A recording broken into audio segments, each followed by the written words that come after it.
voltar para cá para finalmente acabar a responsabilidade civil e entrar em assunto novo. Só está faltando uma questãozinha que é essa daqui, ó, questão de número 4, que ela diz assim, letra A. Ele pediu para você marcar correto. Eu gosto de questão assim, que já é prática. Diz A. Nos atos comissivos, a responsabilidade do Estado pode incidir sobre atos lícitos e ilícitos, desde que causem prejuízo a terceiros. O que vocês acham? A responsabilidade do Estado pode incidir tanto sobre ato lícito quanto sobre ato ilícito. Certo ou errado? Certo, já achamos aqui a nossa resposta, que é a letra A. Lembra do seguinte, ó, quando eu tenho um ato ilícito, a responsabilidade ela se pauta no princípio da legalidade. Então, o Estado, ele violou o seu dever, então ele deve indenizar. Lembra também que ato ilícito não necessariamente vai ser considerado crime. Ato ilícito é simplesmente aquele violador de uma norma, violador de um comando. Então, quando eu tenho um carro que ultrapassa o sinal vermelho, isso é um ato ilícito. Não é um crime, mas é um ato ilícito. Então, se um carro do Estado ele ultrapassa esse sinal vermelho e atropela um particular, o particular tem direito à indenização. Então, veja que foi um ato comissivo, ultrapassar o sinal vermelho, que vai gerar responsabilidade do Estado em virtude de um prejuízo que foi causado a um terceiro. E qual é o fundamento da responsabilidade por atos lícitos? Aqui vai ser o princípio da isonomia. Por que isonomia? Porque uma das partes vai estar suportando um prejuízo muito maior que a outra. Pensa comigo o seguinte: uma obra é um ato ilícito do poder público ou lícito? Lícito. Obra vai ser um ato considerado lícito. Só que você vai pensar comigo da seguinte maneira: imagina que essa obra fechou uma rua por um mês. Então a rua ficou completamente fechada por um mês. Aí tem os moradores desse prédio que, querendo ou não, com a obra tem mais poeira em casa, e em vez de sair pelo portão da frente, eles estão tendo que sair pelo portão de trás. Aí alguns moradores estão tendo que, né, gastar 5, 10 minutos a mais no trânsito. Eu te pergunto, os moradores desse prédio têm direito à indenização?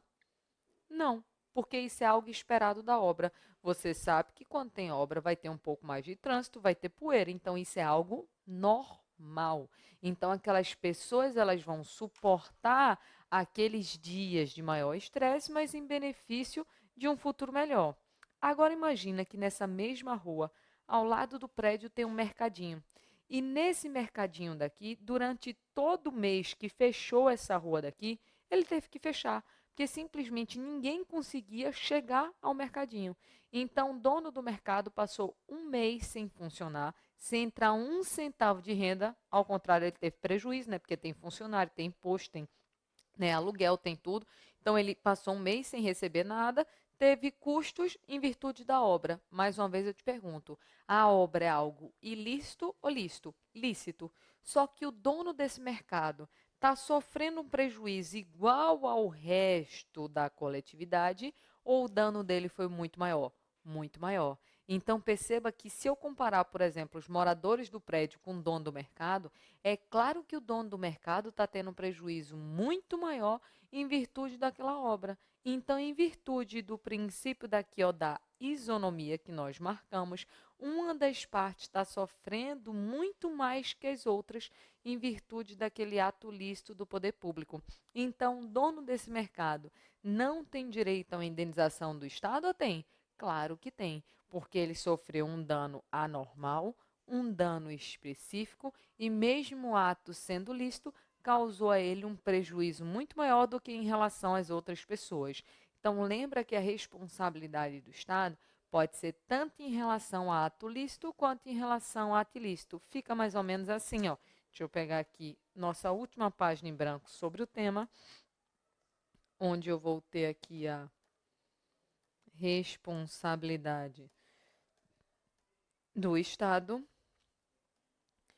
E eu vou falar especificamente aqui da responsabilidade objetiva.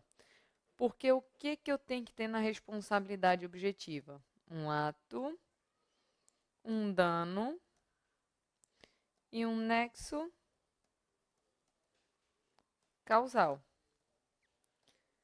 Perceba o seguinte: esse ato praticado pelo poder público pode tanto ser um ato ilícito, aí a responsabilidade entra em virtude de ofensa ao princípio da legalidade, ou a responsabilidade do Estado pode surgir em virtude de um ato lícito.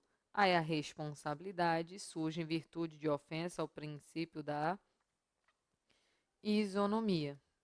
E esse dano que foi causado ao particular pode ser um dano material, que enseja o dever de indenizar, pode ser um dano moral, pode ser um dano estético, e todos eles podem vir a ser acumulados, tá certo?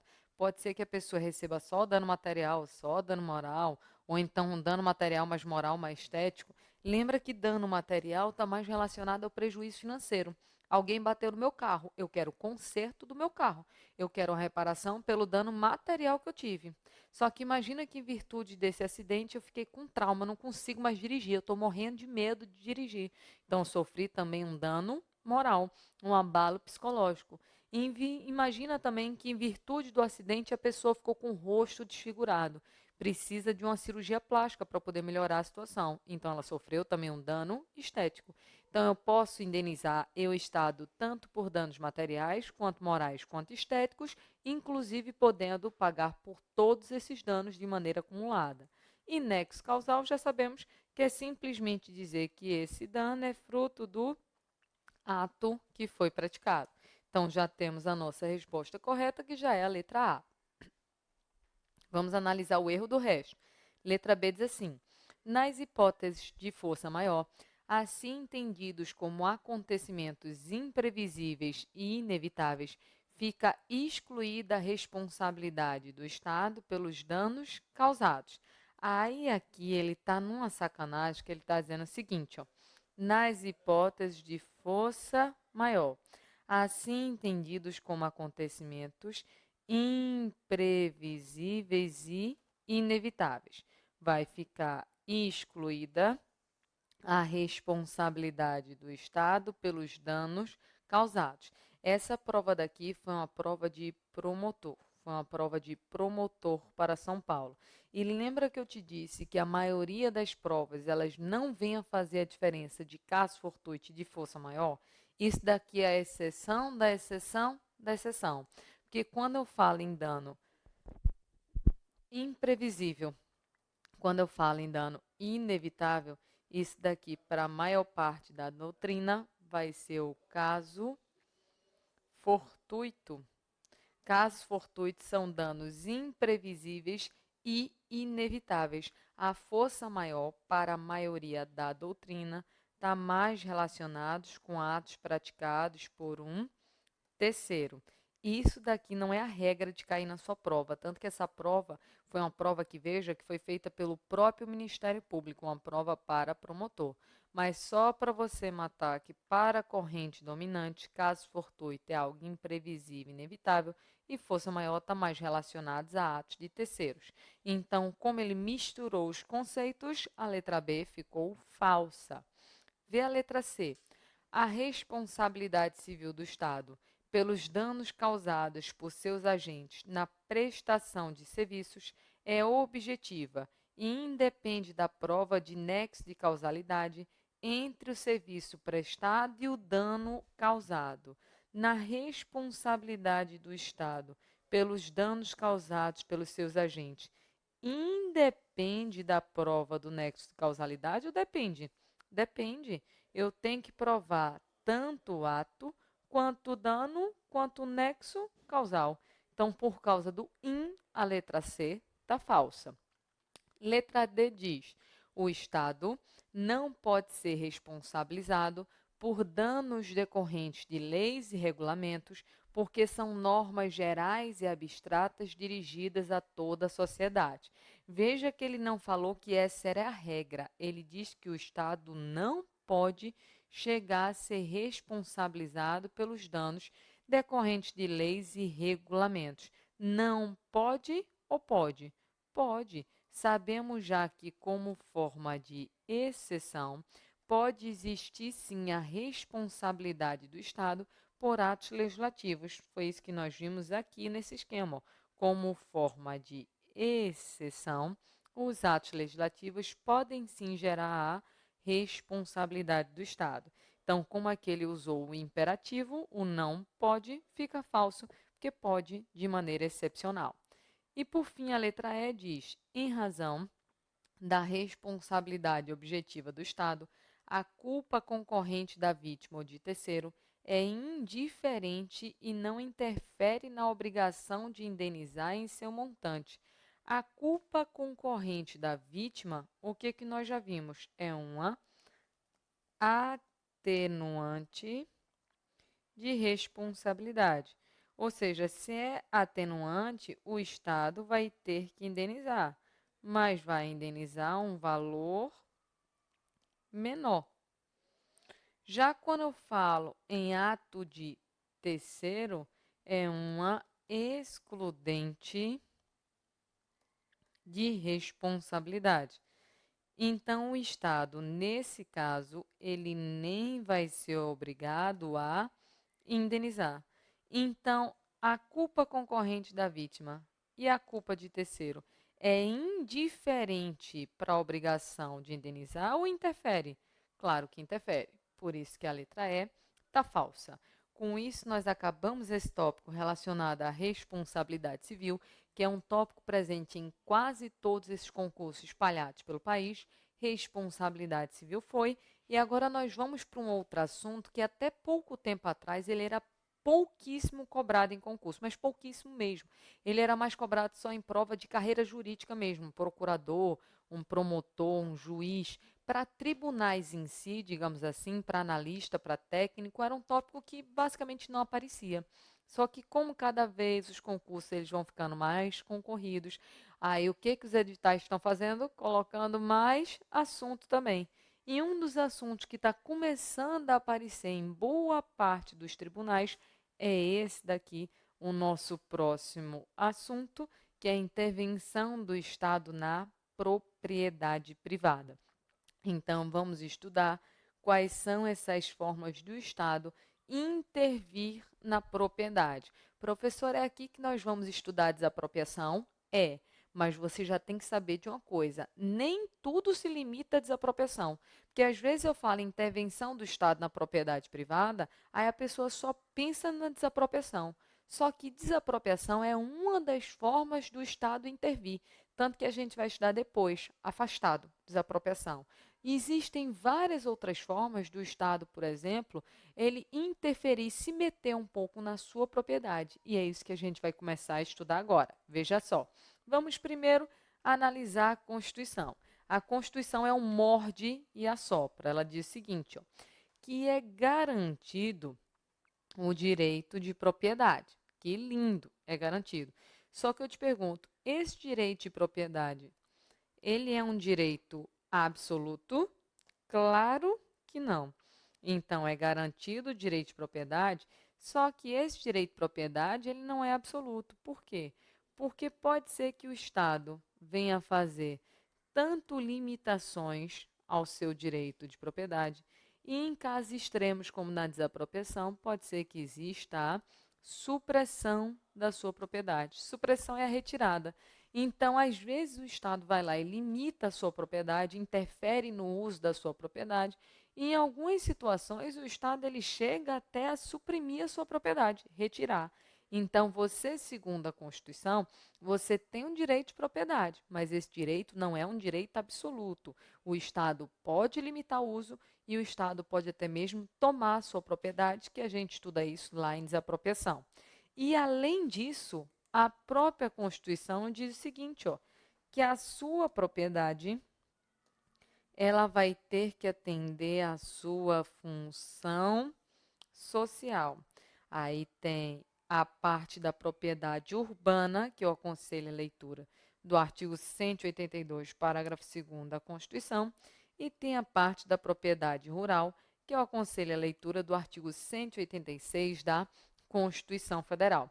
Você sabe o seguinte, o exemplo, quando você está numa área urbana, de vez em quando você não percebe assim, nossa, essa área só tem comércio. Nossa, essa área daqui ela só tem casas. Então, o plano diretor ele vai dizer, por exemplo, que essa área daqui é uma área comercial. Então, se você tem uma casa aqui, você vai ter que dar um jeito daquela sua casa atender a função social, dela virar, por exemplo, um comércio. Então, é isso. E na parte rural, você tem uma propriedade. Eu quero que sua propriedade seja produtiva, porque senão pode ser que você venha a ser desapropriado para fins de reforma agrária. Então, a sua propriedade ela tem que se enquadrar na função social. Muita gente não sente isso porque simplesmente está morando em um local, né, que é urbano, que é um local de casas, de prédios, e não percebe muito isso. Mas de vez em quando você está passando, sei lá, pelo centro da cidade e vê assim, aluga-se essa casa para comércio. É porque provavelmente aquela área é uma área comercial. Você vai ver, ó, ao lado é tudo comércio. Então a pessoa quer alugar para comércio para poder respeitar o plano diretor e respeitar a função social da propriedade. Então você tem esse direito, só que esse seu direito ele não é absoluto e pode ser que ele sofra algumas limitações. Por exemplo, existem aqui as formas não supressivas de domínio. O que quer dizer isso? Quer dizer que o particular ele continua com a propriedade do bem. Então, observe, forma não supressiva de domínio quer dizer que o particular, ele continua com a propriedade, ele é o proprietário do bem. Só que esse bem daqui, ele vai sofrer, por exemplo, algum tipo de limitação, ele vai sofrer alguma interferência, mas não retira do particular a propriedade sobre o bem, ele continua o dono do bem, só que ele vai usar desse bem com algumas limitações. E quais são as formas não supressivas de domínio? Nós temos a limitação administrativa, a servidão, o tombamento, a requisição e a ocupação provisória. Perceba que em nenhum momento aí eu coloquei a desapropriação, porque a desapropriação é a única forma de intervenção que é sim supressiva do domínio. Por quê? Porque quando existe a desapropriação, o particular de fato perde a sua propriedade. Ele não continua mais proprietário daquele bem. Aqui não. Aqui é diferente. Nessas 5 situações daqui, tudo bem que o bem vai ser limitado, mas o particular continua sendo o dono de cada um deles. Aí, o que é comum para efeito de prova? Contar uma história, principalmente em banco estilo FCC, ela adora isso. Conta uma história e dentro daquela história ela vai perguntar se aquilo que o Estado fez foi uma limitação administrativa, se foi uma requisição, se foi um tombamento. Então, o que você tem que saber matar? Os pontos chaves de cada uma dessas formas. A começar aqui com a limitação administrativa. Eu já quero que você pense em uma coisa. Falou em limitação administrativa? Já pense em poder de polícia. Só para você lembrar de poder de polícia. O que eu vou fazer no poder de polícia? Limitar quem? O indivíduo, mas em quê? Em prol do coletivo. Então, lá na aula de poder de polícia, o que nós falamos? Poder de polícia é o poder de limitar a liberdade e a propriedade individual em benefício da coletividade. E esse poder de polícia daqui pode vir a ser chamado na sua prova de limitação administrativa.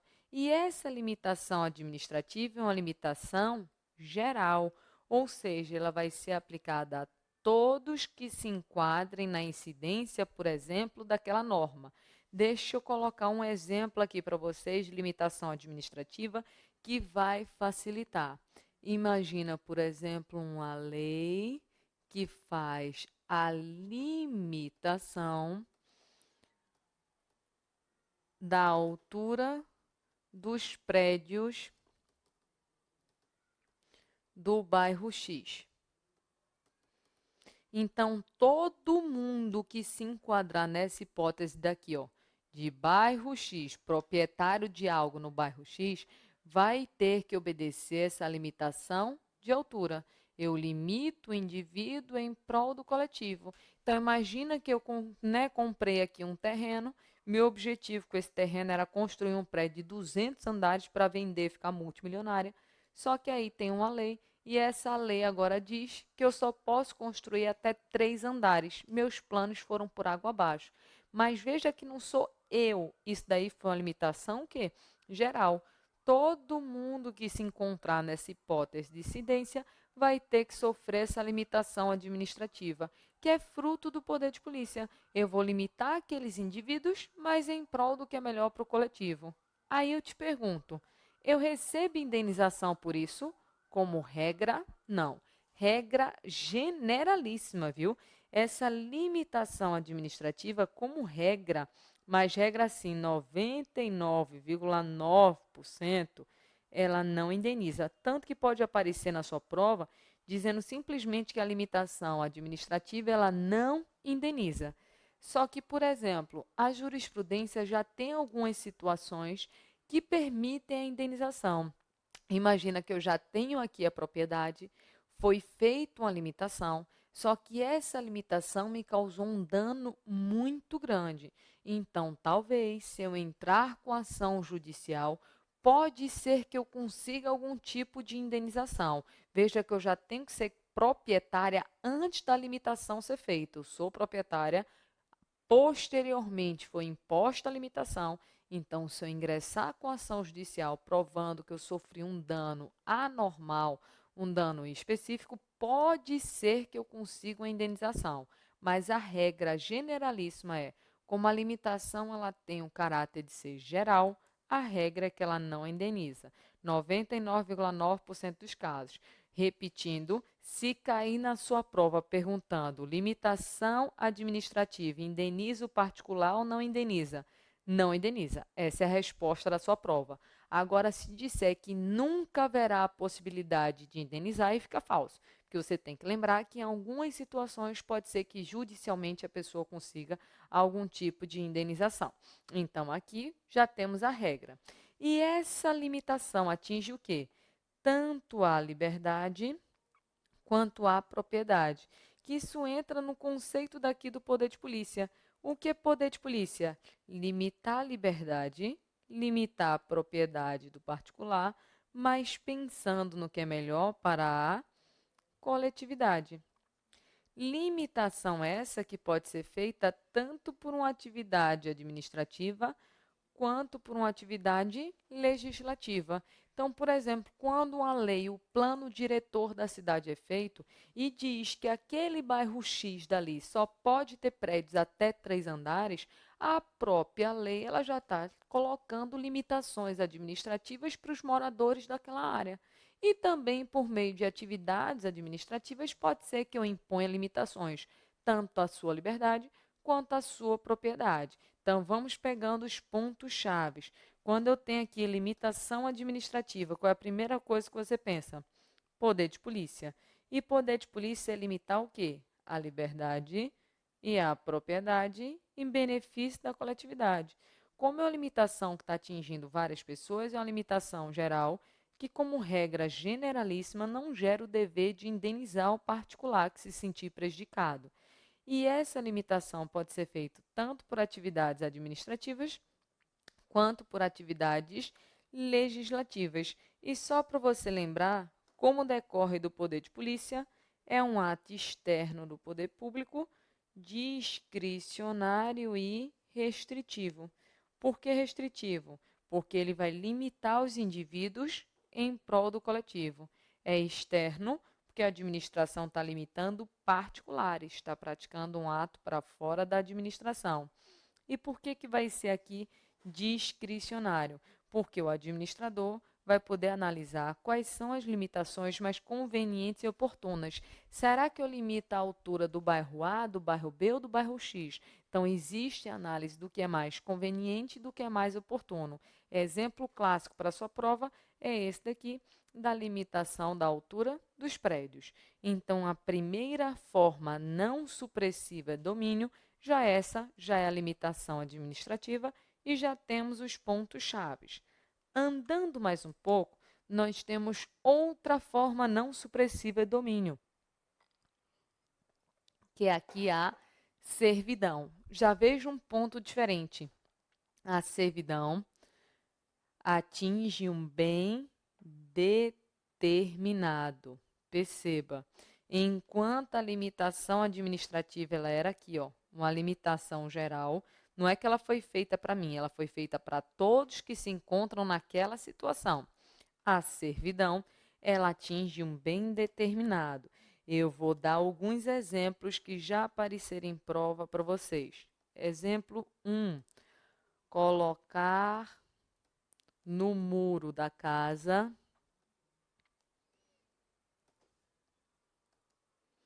uma placa com o nome da rua. Eu vou dar mais exemplos para vocês. Exemplo 2. Passar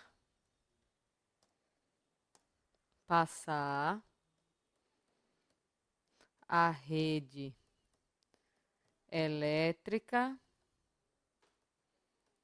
por um terreno. Tudo já caiu em prova. Deixa eu colocar mais um exemplo aqui. Passar a tubulação de gás numa fazenda.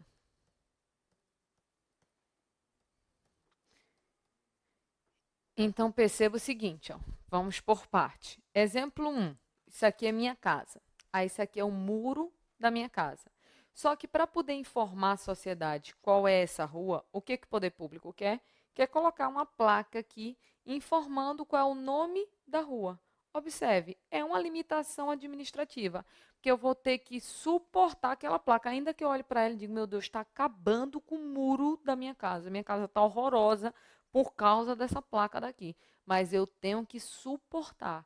Veja que o poder público, ao fazer isso, não atingiu todos os bens do bairro. Ele colocou a placa na minha casa. É um bem determinado que vai ter que suportar uma limitação, que é o dever de tolerar, para poder informar toda a sociedade. Aí, nesse caso daqui, vimos o exemplo 1, que já caiu em prova.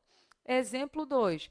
Imagina que eu tenho um terreno aqui, só que tem que passar a rede de energia elétrica. E não tem os fios da rede de energia elétrica. Aquela fiação está passando pelo meu terreno e eu vou ter que suportar aquela fiação. Então, vai atingir o meu terreno, que é um bem determinado, mas é algo que vai trazer uma melhoria para toda a coletividade. Mesma coisa, aqui eu tenho a minha fazenda, só que estão passando uma tubulação de gás na minha fazenda. Então, eu estou aqui plantando minhas frutas, minhas verduras, e o poder público vai passar uma tubulação de gás aqui embaixo da minha terra para poder trazer uma melhoria para todos. Veja que em todos esses casos eu tenho que tolerar o tubo de gás, tenho que tolerar a rede de fiação elétrica, tenho que tolerar a placa com o nome da rua na minha casa, porque tudo aquilo vai trazer uma melhoria para a coletividade. Mas aí eu te pergunto, e nesse caso da servidão, será que o particular tem direito à indenização? Não tem direito à indenização? Como é que ele fica? Eu te conto na próxima parte.